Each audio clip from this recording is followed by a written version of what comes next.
welcome back.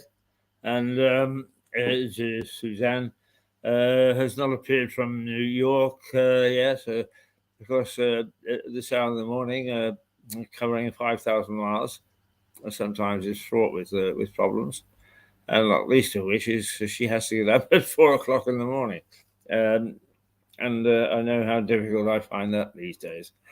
Never mind. What we're going to do is now show you the final episode of the Bloody Past of a Tiny Town, because at this stage of the morning, we like to be much gentler than we normally are. When we get cracking first thing in the morning, ranting and raving and yelling. Now it's time to sit back. It's mid-morning, have a cup of coffee, but ruminate about the town in which we live. So here we go.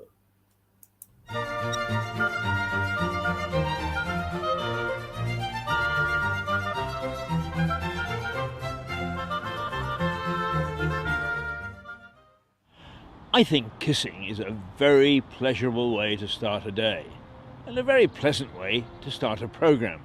So let's start this episode with a kiss. But this is Lewis, remember. Perhaps the most famous sculptor of the 19th century was French artist Rodin, and arguably the most famous statue he carved was called The Kiss. As you can see, the images are slightly erotic, but in this day and age, hardly shocking. That wasn't the case in Lewis, of course. Art-loving but slightly eccentric American Edward Perry Warren lived in Lewis on School Hill, and in 1904 commissioned Rodin to make a copy of The Kiss for him. Rodin duly obliged, although they argued about the price of 20,000 francs. But once it arrived, the statue was confined to a shed adjacent to the American's house on the High Street. It languished there for 10 years, until a public unveiling was called for in 1914. Hooray! Great art was about to be exposed to Lewis at last. But no, this is Lewis. A local schoolmistress had taken a peek, and her peek had convinced her that the naughty statue should be shielded from everyone's eyes. Everyone's eyes, apparently, except her own. Primly, she stormed down to the council and demanded that the kiss should be hidden. The council agreed, and the famous statue never ever had a showing in Lewis. Until 100 years later, that is. Apologetic about the shabby treatment the kiss had received at its hands, the Lewis Council welcomed the return of the statue. And a group of townsfolk raised enough funds to welcome back the kiss. Its unveiling was a huge success, and thousands filed into Lewis Town Hall to see the forbidden fruit. What started with a kiss ended with a public embrace, and a chance for the two models to show their affection in public. The kiss, incidentally, is now well travelled. Often away from the Tate Gallery, where it sits in splendour, the kiss is now in New Zealand. History is often based on old records, confirming that either this happened or that happened at a given time or at a fixed place. But much of history is also gleaned from the recollections of people who were present, or the tales handed down from father to son, mother to daughter, and then graphically brought to life by modern tellers of tall tales.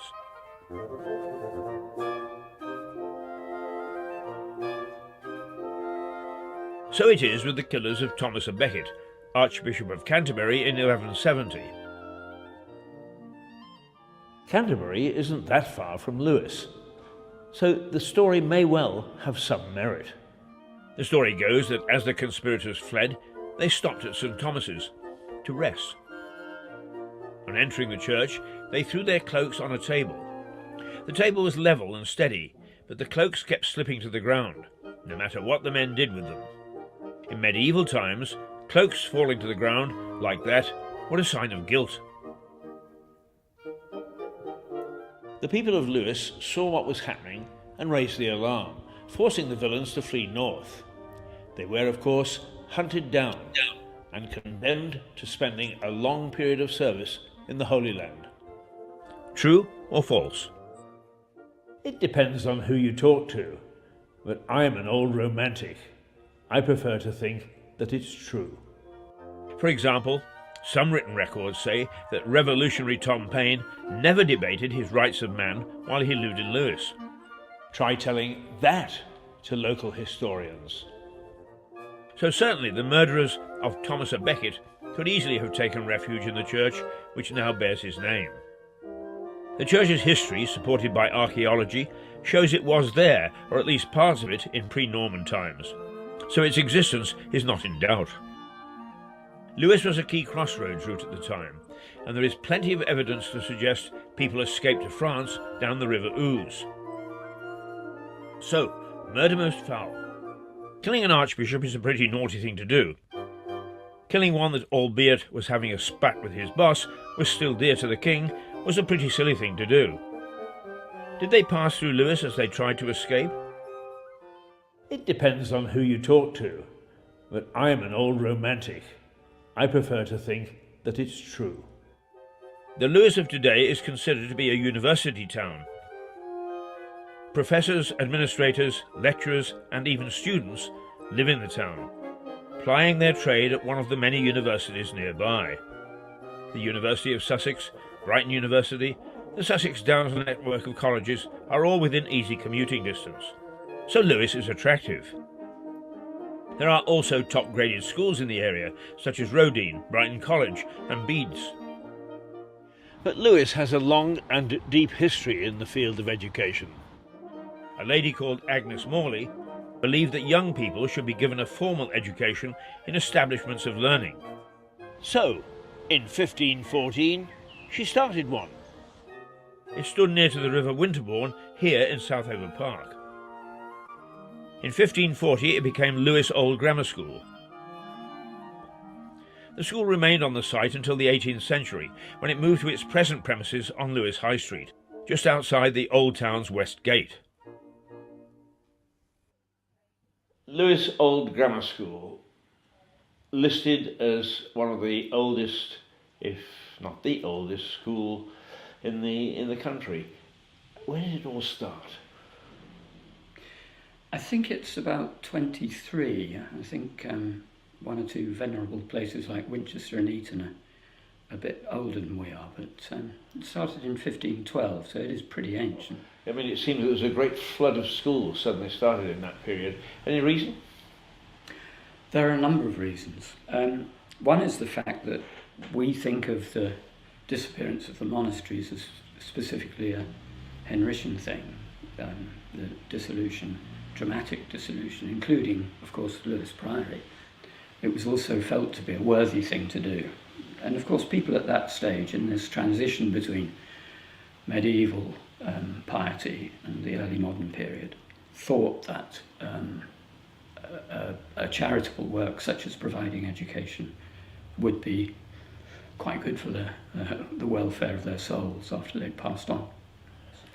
It did go through a rather thin patch at the end of the 19th century and for the first half of the 20th. Many similar schools closed. Rye, for example. And the reason, well, Lewes just really hung on by the skin of its teeth. The reason being the provision of free elementary education from 1870 onwards, and the fact that people didn't need to send their children to Lewes. Any sort of concept of what the early school that was in Southover Park, or the grounds of Southover Grange, would have been like? There are pictures of St James's Hospital engravings, which, like the buildings that housed the free school, as it was called then, to start with, was a kind of outbuilding of the priory. It was probably something of that sort, fairly humble building, because after all it was providing charitable work for poor families. It was a lovely location, but it was rather prone to flooding, for one thing. We've got some records about numbers of the scholars, who by that stage numbered 20. And there nearly always were 20, not usually poor, deserving families. But we don't really know how many more pupils there were paying fees. Just little snatches of evidence from the 19th century. It was probably pretty grim at Lewes Grammar School, as by that stage it was being known. We've got some photographs. The earliest photograph of the school is from the 1890s. And the boys, and actually, strangely enough, a few very young girls seem to have been educated here as well. They look rather forlorn and down and pasty-faced. Describe how the school is today, because it is seen as a pillar of Lewes society, if you want to put it that way. I think that we now have around 600 pupils on roll. It's no longer a small school, but I think that if it does have that reputation, and I accept that it does because that's what I hear as well, it's because that in spite of that growth in numbers, we have kept a sense of humanity. The school has researched its background for the College of Heralds. As a result, the coat of arms bear the priory's crosslets, indicating its roots were established in the priory. The school is among the oldest schools in Britain. Logs, as it's known, now maintains strong traditions and holds its religious ceremonies in nearby St Michael's Church. The church has been in existence much longer than the school. There is evidence that it was established in connection with a Saxon monastery that existed in nearby Malling. The origins of the building, though, are debated as much as any other medieval item. Some argue that it was the church of the castle. That would mean its roots go back to 1080 or so. But records don't support this. They note that the church was built in 1140. Whatever the date, it's one of the oldest Norman churches in the country and played a huge part in the development of the town. But unlike the priory, St Michael's fought off attempts to destroy it as Henry VIII swept through Britain, dissolving monasteries and churches likely to maintain links with Rome. Perhaps that's why it maintained a ritual close to that practiced by the Roman Catholic Church, generally called today High Church. That gave rise to conflict over the years with the authorities. The town had become supporters of what was generally called Puritanism. The cause was probably the revulsion felt at Queen Mary burning people at the stake for religious differences. And of course, Tom Paine was married in the church to Elizabeth Olive. Actually, Lewes might have operated a dating agency many years ago. Not only did Tom find his missus in Lewes, but so did John Harvard, founder of the famous American university. Harvard's family was devastated by the plague, reduced to 3 from an original 11. He was born in Southwark and went to Emmanuel College, Oxford, where he met the resident of Ringmer, a small village near to Lewes. He married the Friend's sister, Anne Sadler, in 1636 at a nearby church. Then, like Tom Paine, left for America, where he founded one of the most famous universities in the world. Back to St Michael's, and on its walls is a small monument to Sir Nicholas Pelham. Nick's helmet hangs just above the monument and is now an artefact of considerable worth. More about Sir Nick and his famous family after I've trotted across the road for some refreshment.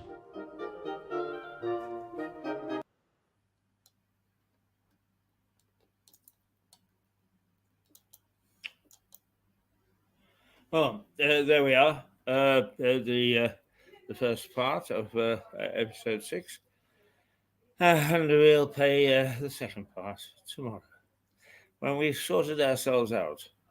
It's Monday is a strange day, and things come at you left, right, and centre. And since we try hard, just for those people who are new to Mirador, we try hard to run an unstructured television service. Essentially, we show half hour news, both national and local, from 8:30 till 9, and then at 9:30 we try to provide a program for you of interest, followed by an interview at about 10:15.